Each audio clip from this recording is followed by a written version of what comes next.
ناخن بلند و نوکشونم که فرنچه.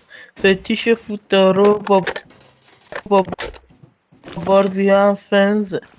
اگه هستی هیترم اصلا اشکالی نداره بیا کنم کسی فرنچه. وایسا وایسا وایسا وایسا وایسا کار دارم وایسا. پژمانی رو میشناسی؟ ترکیب پژمان ممانی با شعار پژمانی برو جلو داداش.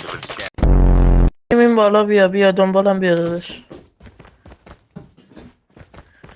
مکان دراز بکش ببینم اون لا چی داری. ای بنازم بیا من دیگه خیلی خارو کردم تو هم بیا زخال کن.